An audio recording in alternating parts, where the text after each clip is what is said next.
There comes a moment in life, and it rarely announces its arrival. It creeps in silently, after too many sleepless nights, after broken plans, after countless attempts to fix what refuses to bend. You've been doing more, haven't you? Grinding, hustling, journaling, meditating, manifesting, praying, planning, yet nothing moves. You look up at the sky and whisper, "Why isn't it working?" The answer, surrender. Here's the hard but liberating truth. You've been trying to force alignment with clenched fists. But the universe doesn't respond to fists. It responds to surrender. Carl Jung once said, "What you resist not only persists, but grows in size." So even while you're affirming your future, deep inside your energy is whispering, not enough, I'm scared, I don't have it. And guess what? The universe hears that, because it doesn't respond to your words. It responds to your energy. This is why your effort hasn't birthed results. Not because you're lazy or broken, but because you're stuck in survival mode, trying to control what was never yours to control. You don't attract what you want. You attract what you are. And when your identity is built on chasing, fixing, solving, then your life becomes a mirror of the emptiness you're trying to run from. So what if I told you this? The most powerful move you can make right now is to stop, not from fear, but from faith. Not out of weakness, but out of wisdom. Because when the doing ends, the becoming begins. When the noise fades, the unconscious awakens, and when you finally let go, the psyche begins to heal. The shadow starts to integrate, and life begins to align on its own. This isn't the end of your effort. It's the beginning of your surrender, not giving up, but giving in to something deeper, something timeless. Let go and watch what unfolds. Chapter 2. Stop chasing. Chasing is a trap. We've been sold the myth that success lies in relentless pursuit, that happiness comes from grinding harder, moving faster, pushing further. But Carl Jung didn't teach us to chase dreams. He taught us to turn inward and ask, why am I chasing this at all? Sometimes what you're chasing isn't your true desire. It's a bandage for a deeper wound. When love consumes your thoughts, is it really love? Or is it the fear of being abandoned again? When wealth becomes an obsession, is it about money or the ache to prove your worth to those who once belittled you?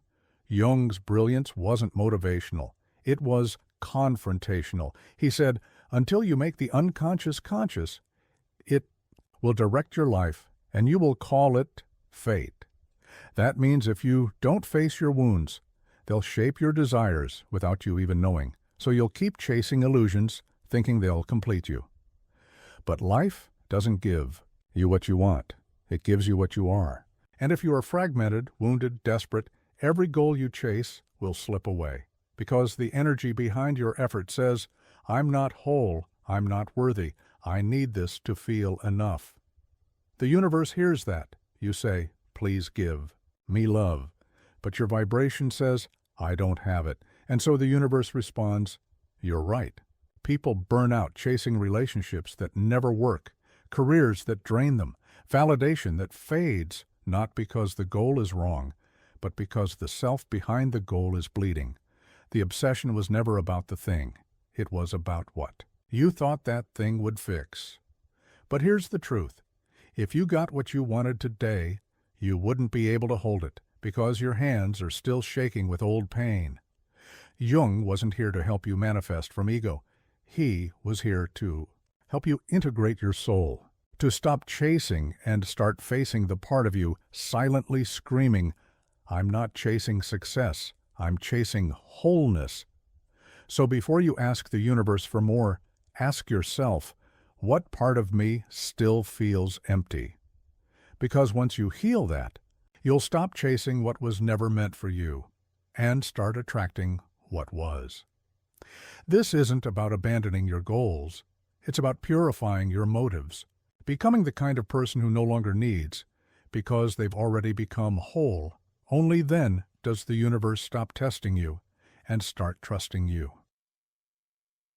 Chapter 3. The unconscious is always listening. Most people wake up thinking life is testing them, that the universe is throwing obstacles their way to measure their strength. But the truth is more intimate. You're not being tested, you're being mirrored. Life doesn't respond to your wishes, it responds to your essence, not your affirmations, not your Instagram quotes, but your unconscious identity, the silent script behind every choice. Carl Jung said it best. Your vision will become clear only when you look into your heart. Who looks outside dreams, who looks inside awakens. Stop looking to the sky for signs.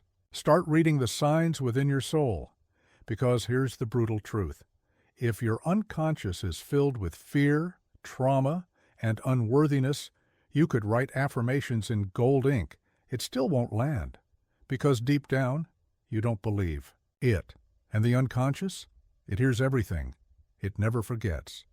And it controls more than you realize. That tightness in your chest when you visualize your future, that anxiety when you try to believe in your dreams, that's not intuition. That's your unconscious whispering, you don't really think this is possible, do you? And life mirrors that. Not to be cruel, but because your energy says, I'm not ready to receive. So we must stop, not out of defeat, but out of power.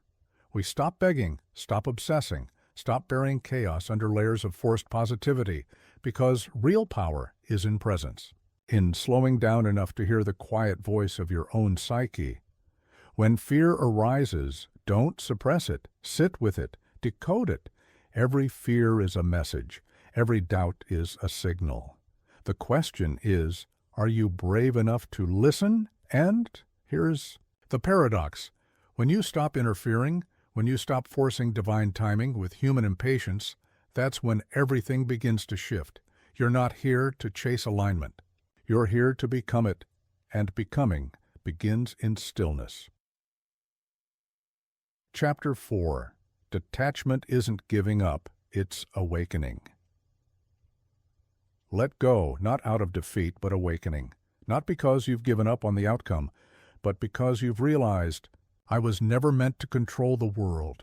I was meant to understand myself within it. Detachment isn't apathy. It's not pretending nothing matters. It's reclaiming your energy from places it never belonged. It's the quiet strength that says, I've done what I can, now I surrender what I can't. Jung taught that transformation doesn't happen through obsession, but through surrender. Not passive resignation, but deep, energetic realignment. You can't fake detachment. You can't scroll Instagram saying, I'm over it, while secretly checking for their name every 5 minutes. The unconscious doesn't respond to your words. It responds to your vibration. And if your energy still says, I need this to feel enough, life will reflect all the ways you're not. Detachment isn't about losing desire. It's about letting go of dependency. It's the inner knowing that says, even if this never comes, I am still whole. And here's the twist. When you align with that truth, everything begins to flow. Not because you forced it, but because you're no longer blocking it. Life bends for those who are whole, not for those begging to be completed. Chapter 5. Allow the void. After you let go, after the gripping, begging, striving something, strange happens, nothing, silence, stillness, the world looks the same. The phone doesn't ring, the opportunity hasn't come, your heart still aches, and you wonder, was any of this worth it? This is the moment that breaks most people. We've been taught that surrender should be followed by instant reward. But the universe doesn't follow your clock. It follows your alignment. Before you receive what you asked for, it checks. Who have you become without it? This is the void, the in-between, where the old self has died, but the new self hasn't yet been born. There's no map, no proof, no feedback, just your thoughts, just the silence. And the terrifying invitation to trust what you cannot yet see. Jung called this the creative void. In all chaos, there is a cosmos. In all disorder, a hidden order. What Seems like nothing on the outside is actually transformation on the inside. Your soul isn't on pause, it's under construction. Your unconscious is rewiring. Old wounds are detaching, new truths are taking root. But here's the trap. Because you can't see it happening, your ego says, this isn't working. And if you believe that lie, you'll sabotage it. You'll start chasing again. You'll block everything that was forming behind the scenes. The void isn't punishment. It's purification. It strips away everything external you relied on until only your truth remains, and when you arrive there fully still, no longer begging for proof, life begins to echo your new vibration. Because energy never lies. You can recite mantras all day, but if your energy says, I'm still scared, life mirrors that. The void asks you to embody the outcome before it arrives. Can you feel abundance before the money shows up? Can you feel loved before the relationship forms? Can you feel free before the world changes? If you can, you collapse time. You become the vibration of your desire, and life rushes to meet you. But first, you must pass the test, the silence, the unknown, the sacred stillness. And once you do, once you stop needing and start being, life gets loud again, but this time it sings your song. Chapter 6. Integrate, don't obsess. Every desire you feel is not random. It's not a tease. It's a mirror, a message, a spiritual assignment. Jung knew this deeply. Desire isn't a chase. It's a call inward. You don't want money just to be rich. You want to feel safe. You don't crave love just to be adored. You want to feel seen. You don't seek success just for applause. You want to believe you're enough. The desire isn't the issue. It's the unconscious attachment beneath it. And that's where people get stuck. They obsess. They call it manifestation, but it's really avoidance. They overanalyze, overreach, reread old texts, check their phone 20 times a day, all in the name of energy. But Jung's individuation process taught something else. The goal isn't to be perfect. It's to be whole, and wholeness comes not from obsession, but from integration.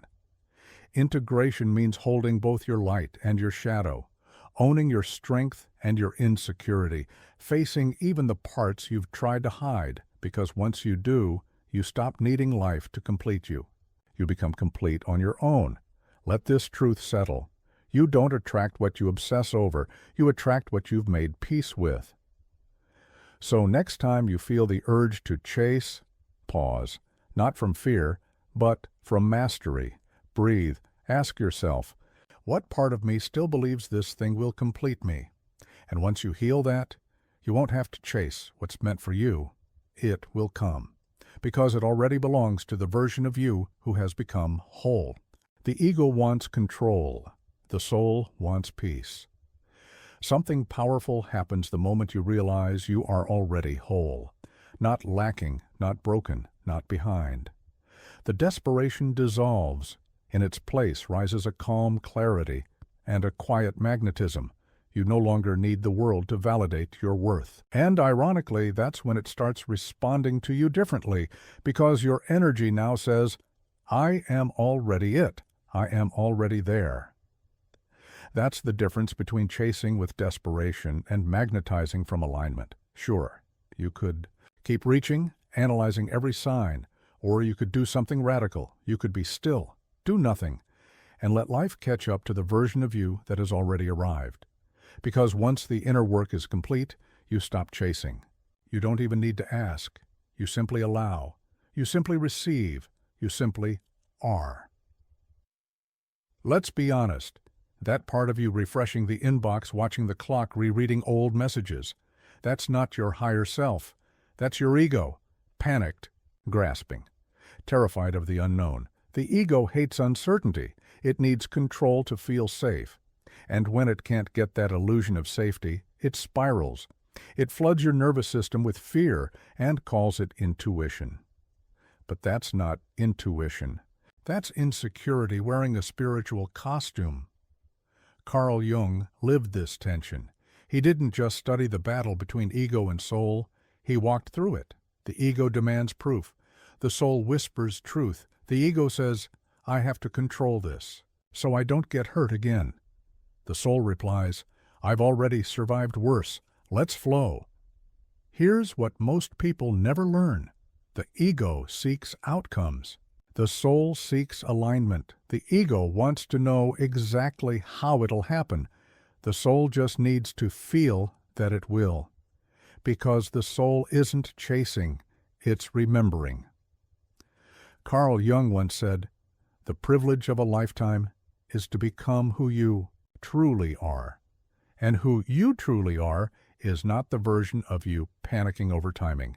It's the self beneath all of that noise, the one that already feels complete. That version of you isn't afraid of silence. It doesn't measure worth in replies, followers, bank balances, or milestones. It breathes deeper, moves slower, acts with grace, not urgency. It knows everything meant for me will arrive, not on my timeline, but on divine time. But to access that version of you, you have to interrupt the panic. You have to pause and ask a question, simple but sacred. Is this coming from my ego or from my essence? If it feels like pressure, urgency, anxiety, that's ego. If it feels like peace, surrender, and trust, that's soul. This doesn't mean stop dreaming. It means stop clinging, stop suffocating your manifestations with fear, because desperation is loud. But alignment is silent. It doesn't beg, it doesn't chase, it becomes. So if you're in doubt right now, don't add more noise. Don't drown yourself in distraction. Place a hand over your heart and ask, what would the healed version of me do right now? Then do that, not to guarantee an outcome, but to anchor yourself in truth. You're not here to control, you're here to co-create. And co-creation cannot happen in panic. It requires peace, even when it's uncomfortable, even when there's no proof, even when your ego screams, this isn't working. When you choose peace over pressure, your reality begins to shift. You're no longer a passenger. You become the architect. Peace is your compass. Follow it, and everything meant for you will follow you.